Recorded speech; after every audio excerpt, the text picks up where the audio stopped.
L'école privée congolaise survivra-t-elle au Covid-19? Il n'est pas gratuit d'affirmer qu'à l'état actuel des choses, aucun promoteur du secteur privé d'enseignement ne saurait répondre clairement à cette question.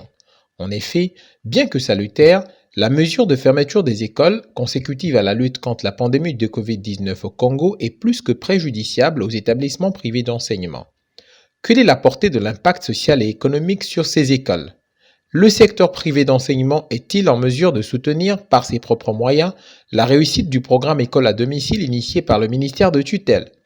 Quelle aide les écoles privées espèrent-elles recevoir de l'État? Monsieur Bernard Mibakanina, secrétaire général de la CONAPEPCO, répond à toutes ces questions sans langue de bois. Monsieur Mibakanina Bernard, bonjour. Bonjour, monsieur le journaliste. Notre première question est la suivante. Bien qu'elle soit salutaire, la mesure gouvernementale de fermeture des établissements scolaires est plus que préjudiciable pour le secteur privé d'enseignement. À votre avis, quelle est la portée de l'impact économique et social négatif de cette mesure sur les écoles privées? Vous savez, quand une mesure de ce genre tombe, chose à laquelle les gens ne s'attendaient pas, c'est assez difficile. Aujourd'hui, au niveau de l'école privée, nous ne savons pas réellement ce qui va arriver après le déconfinement. Est-ce que nous allons recevoir tous les parents qui nous étaient fidèles? Est-ce que tous les élèves que nous avons gérés vont revenir? Donc c'est tout un tas de questions qui, naturellement, sera un grand préjudice pour l'économie de nos écoles. Remarquez que d'abord, l'école privée est en difficulté. Il y a de cela quelques années, quand il y a eu des problèmes de salaire et consorts, beaucoup de parents ont vu leurs enfants dans nos structures scolaires. Vu les temps, c'est vraiment assez difficile, donc nombreux se sont rétractés. Aujourd'hui, cette situation s'ajoute, vraiment l'école privée est en péril, mais ce n'est pas une occasion pour désespérer. Ce qui est vrai, c'est que la difficulté est là. Il convient de l'affronter, vraiment l'école privée en difficulté. Voilà ce que je tenais à dire à ce propos, mais nous regarderons ce que nous pourrons faire. Dans un entretien avec le bureau exécutif national de la CONAPEPCO, le ministre Anatole Collinet-Makosso a sollicité l'aide du secteur privé pour la multiplication et la distribution de supports de cours aux élèves de ces écoles justement. Comment le secteur privé d'enseignement entend-il répondre à cette demande d'aide alors que, comme vous venez de le dire si haut, il est lui-même confronté à des graves problèmes financiers? C'est difficile, à l'impossible, nul n'est tenu. Déjà, la reprographie de ces documents, au nombre de candidats que nous avons, constitue un casse-tête. Beaucoup d'établissements aujourd'hui sont en difficulté. L'école est fermée. Il y a des parents, par exemple, qui nous sont redevables. Mais à la situation d'aujourd'hui, personne ne sera en mesure de faire face à ces obligations et devoirs. C'est difficile, mais on n'a pas de choix. Sur la question de l'aide de l'État au secteur privé d'enseignement, quels sont les principaux défis auxquels l'école privée est confrontée en cette période de crise sanitaire et qu'espère-t-elle obtenir comme soutien du gouvernement?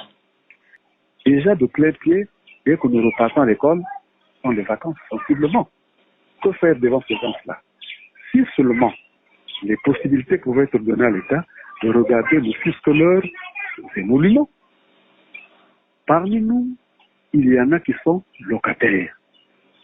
Et certains de nos collègues nous appellent déjà que non, le logeur m'a appelé, il faudrait que je regarde comment essayer de faire face à la redevance qui est là.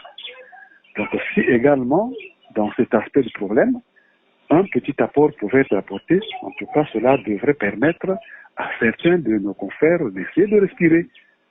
Toutefois, quand le ministre nous a rencontrés, il a dit qu'il mettrait en place une commission. Une commission va être mise en place pour étudier l'ensemble des questions qui regorgent l'école privée. Et nous pensons bien que sur la table, dans la priorité ou les priorités, je crois que ce sont ce genre de questions-là qu'il faudra, autour desquelles on pourra épiloguer. Certains promoteurs des écoles privées reprochent à la CONAPEPCO son silence, qualifié d'assourdissant alors qu'elle était censée rassurer ses membres. D'aucuns pensent même que le bureau exécutif national est dépassé par les événements. Qu'est-ce que vous pouvez leur répondre? À mes chers amis et collègues promoteurs, je voudrais d'abord leur dire que la CONAPEPCO a une vingtaine d'années d'existence. Et dans ces 20 ans d'existence, nous n'avons jamais aimé la précipitation ou encore régler le problème à la va-vite. Dès que la situation s'est posée, nous avons pris des dispositions pour interpeller tous les ministères des enseignements. Des correspondances leur ont été déposées afin que cette situation soit regardée avec toute l'importance qui devrait être. Alors, nos amis, nous devrons leur dire en termes clairs que un travail efficace est en train de se faire et nous sommes en liaison permanente, pour ne pas dire en contact avec les autorités compétentes. La CONAPEPCO est un outil sérieux. Nous ne pouvons pas dire que non, hier nous avons été chez le ministre. Bon, après demain, non. Nous devrons cerner toute la nomenclature de cette situation et le moment venu, nous les appellerons. Donc, nous demandons à nos militants, les membres de la CONAPEPCO, nous demandons à tous ceux de promoteurs qui jusque-là hésitent même d'appartenir à la CONAPEPCO qu'un travail minutieux, responsable et efficace est en train d'être abattu. Pour votre gouvernement, je vous apprends que nous avons encore une autre audience pendante au ministère de l'Enseignement fondamental. Certainement que d'ici lundi, mardi, ils vont nous recevoir encore. Comprenez donc que nous devrons fermer toute la question et à la fin, quand la chose aboutira, nous appellerons leurs militants pour dire bon, voici la conduite à tenir, voici ce qu'il faut faire, voici par exemple la documentation qu'il faut fournir. Nous ne sommes pas de ces organisations pressées pour extorquer de l'argent aux gens comme le font certains. La CONAPEPCO est un instrument digne, valable et géré par des hommes expérimentés. Nous agissons dans l'unité, la concorde.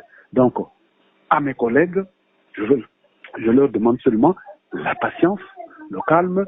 Nous sommes sur une bonne piste et ils ne seront pas déçus. Nous sommes en train de travailler. Le moment opportun, nous les appellerons.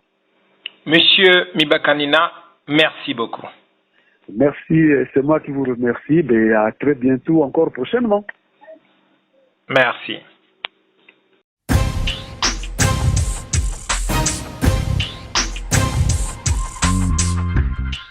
Ça se passe à l'école, dimanche 17h, mardi 18h15 et jeudi 11h sur le canal 332 d'IRTV International.